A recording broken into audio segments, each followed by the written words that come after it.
Hello అందరికీ, అందరూ ఎలా ఉన్నారు? బాగున్నారా? నేనైతే చాలా బాగున్నాను. ఇంకా ఇవాళ కుకింగ్ వీడియో చేద్దామనేసి ఇంకా ఇదైతే నేను ఉడకబెడుతున్నాను. ఫ్రై లాగా కాకుండా టమాటాలు ఏమి వేయకుండా ఆనియన్స్తోని చేసేస్తాను అనమాట. ఇదిగోండి ఆనియన్స్ కట్ చేసి పెట్టేసుకున్నా. ఇవైతే నేను ఉడకబెడుతున్నా. ఉడకబెట్టి తర్వాత ప్రాసెస్ ఏంటో చూపిస్తాను నేను. ఫస్ట్ అయితే ఇది ఉడకబెట్టినాక చేస్తాను. ఓకేనా?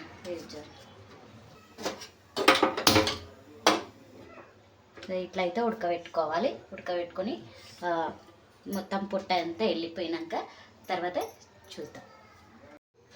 ఇదైతే ఉడికిపోయినాయి. దీన్ని ఇట్లా కట్ చేసుకుందాము. ఇట్లా కట్ చేసుకో.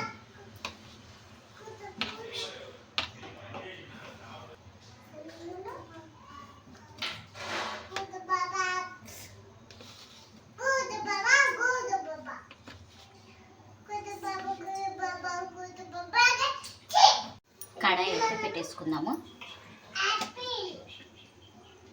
ఇంకా ఉల్లిగడ్డలు అయితే ఆనియన్స్ ఓన్లీ ఇవి అయితే సరిపోతాయి.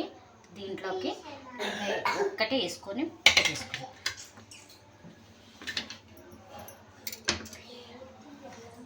మనకి ఆయిల్ ఎక్కువ కావాలంటే ఎక్కువ వేసుకోవచ్చు, తక్కువ కావాలంటే తక్కువ వేసుకోవచ్చు.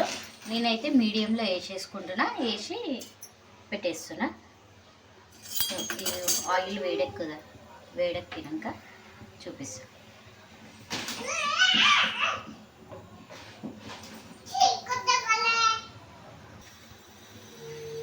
ఇదైతే వేసేసుకున్నా. ఆయిల్ అయితే వేడెక్కింది. ఇంకా ఉల్లిగడ్డలు అయితే వేసేసుకున్నాము. ఉల్లిగడ్డ చూసారు కదా, 4 అయితే వేసేసుకున్నా నేను.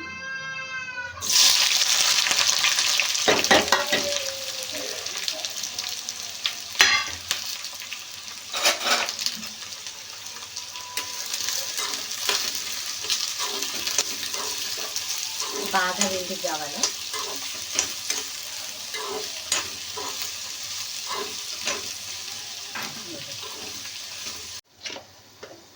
అల్లం ఉల్లిగడ్డ వేసేస్తాను.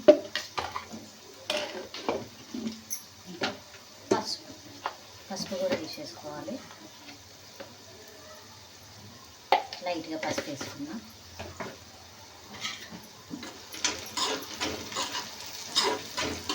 ఈ ఫ్రిడ్జ్లో పెట్టుకోలకి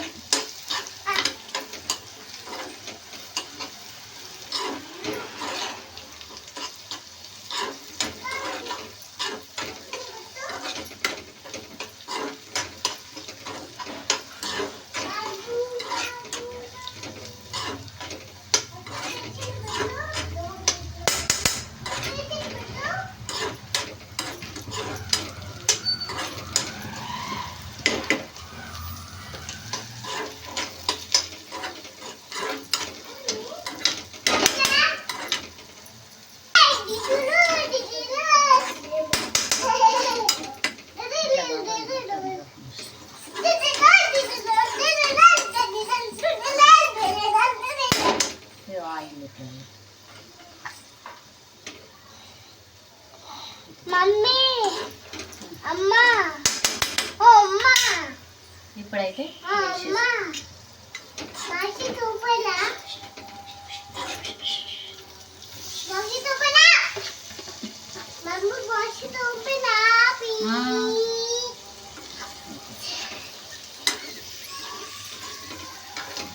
ఈజీగా అయితే వస్తుంది.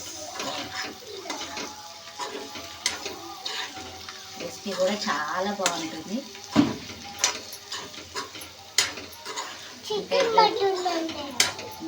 చికెన్ మటన్ కన్నా ఎక్కువ ఉంటుంది.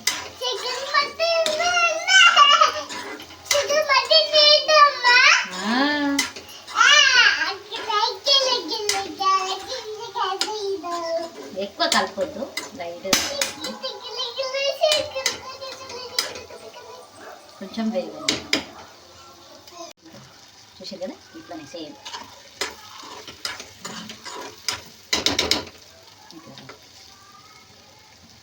సూపర్ అవుతుంది.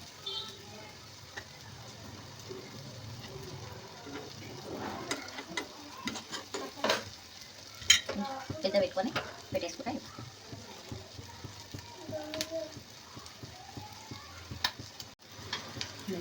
ఆయిల్ అంతా వచ్చేస్తుంది.